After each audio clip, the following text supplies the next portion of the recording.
Oke, halo sahabat dunia maya. Selamat datang kembali, selamat bergabung kembali di channel YouTube Virus Bali.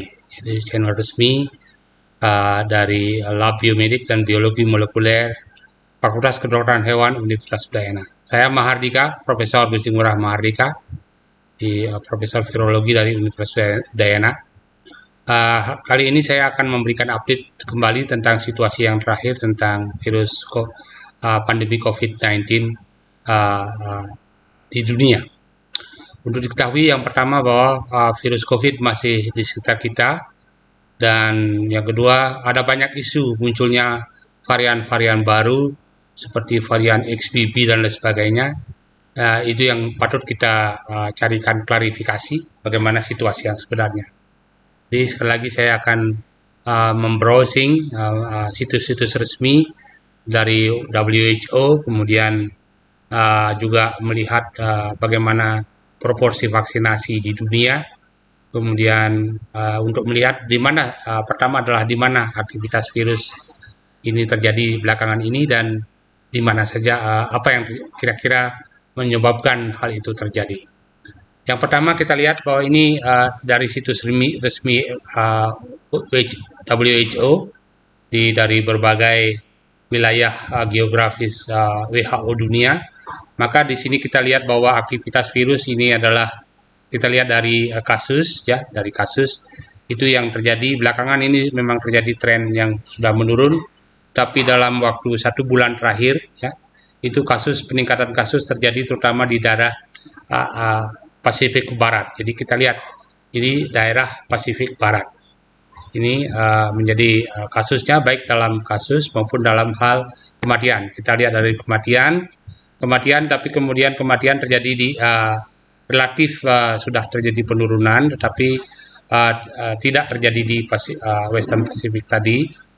Kematian justru terjadi banyak di Amerika dan Eropa. Ini situasinya dalam terakhir sekali lagi aktivitas virus itu case itu peningkatan aktivitasnya meningkat di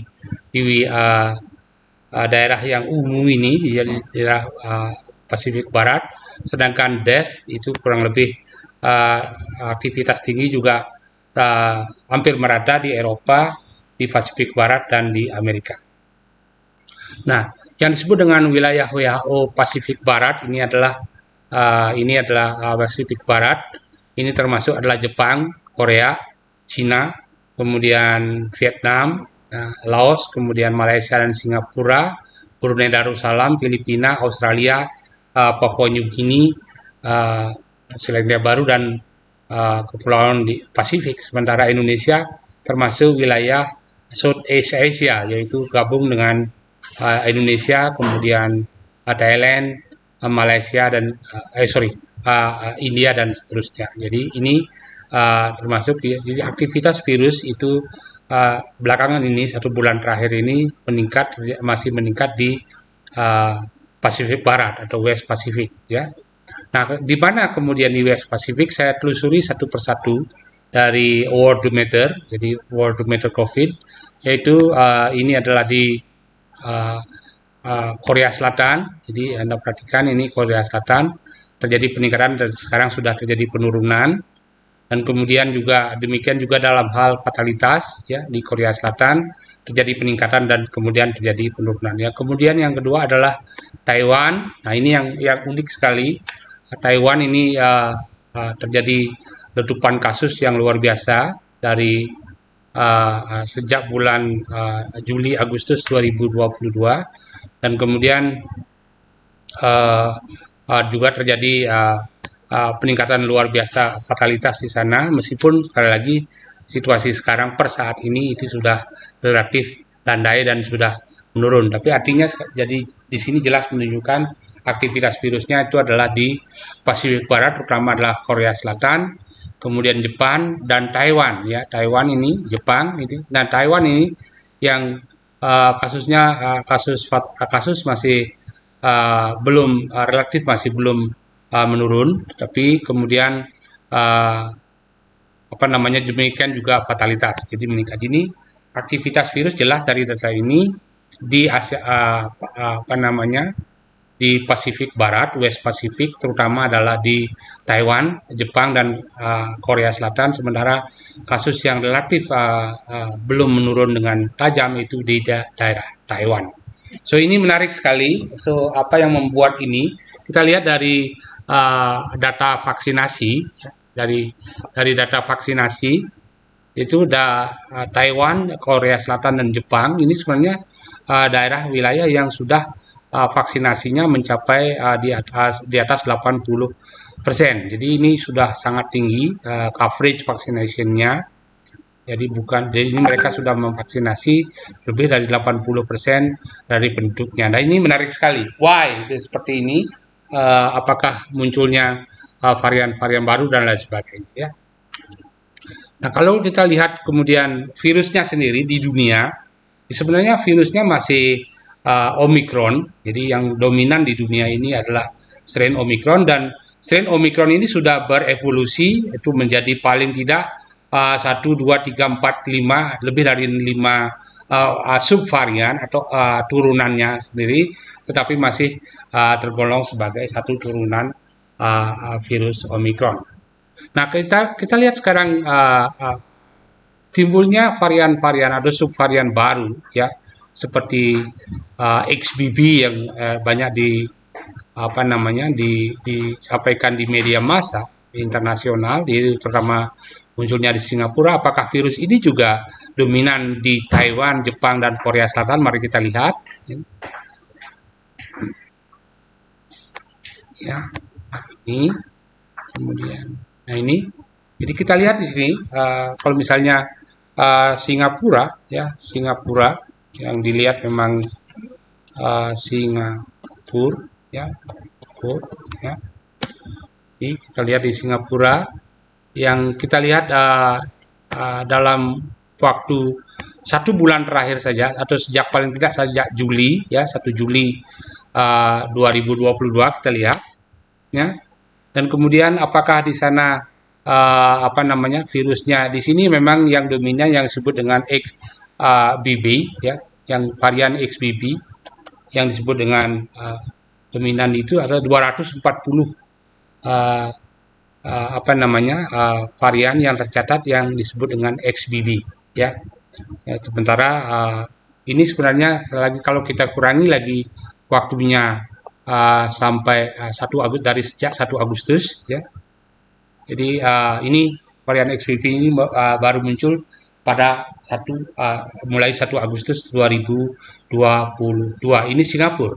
Tapi kalau kita sekarang tadi kita lihat aktivitas tinggi itu ada di Taiwan. Kita lihat di Taiwan apakah ada muncul varian XBB? Tidak ada sama sekali.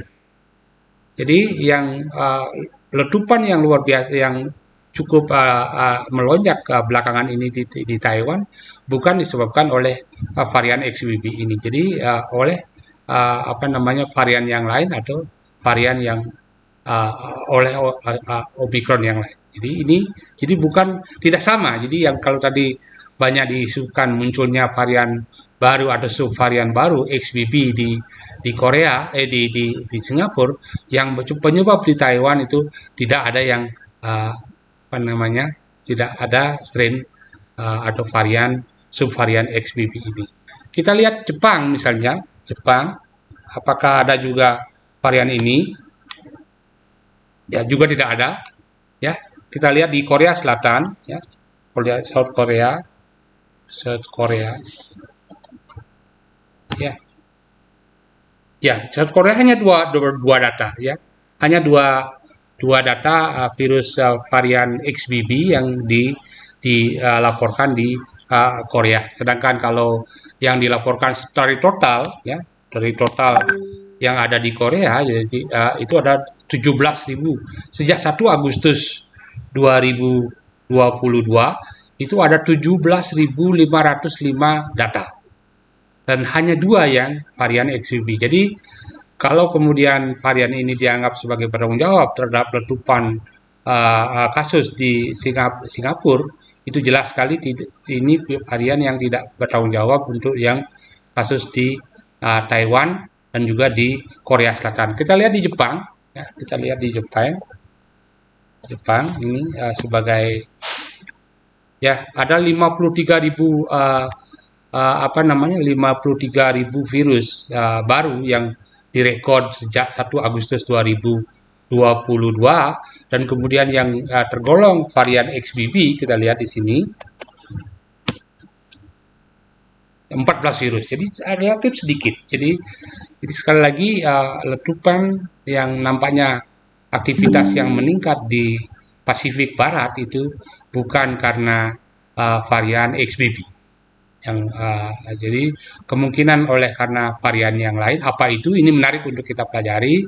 Dan kemudian yang kedua vaksinasi ya ini yang barangkali fenomena dengan jumlah vaksinasi yang di ketiga negara ini Taiwan, Korea Selatan dan Jepang ini yang sudah mencapai lebih dari 80% penduduk. Jadi fenomena yang jelas ini adalah yang disebut dengan fenomena breakthrough vaccination. Jadi vaksinasi yang kurang lebih jebol yang artinya infeksi virus lapangan itu masih bisa terjadi pada mereka yang divaksinasi. Demikian, jadi informasi terakhir dari perkembangan virus COVID-19. Sekali lagi kita lihat pusat aktivitasnya di Pasifik Barat, terutama adalah di Korea Selatan, Taiwan dan Jepang, dan bukan disebabkan oleh varian yang disebut dengan varian XBB yang dominan hanya ditemukan di Singapura, tetapi tidak ditemukan di Korea, di Taiwan, dan apa namanya hanya sedikit diketemukan di Korea Selatan dan di Jepang. Demikian, nanti informasi lebih lanjut tentang why, jadi kenapa ini terjadi, itu akan kita sampaikan dalam konten berikutnya. Terima kasih dan semoga ada manfaatnya.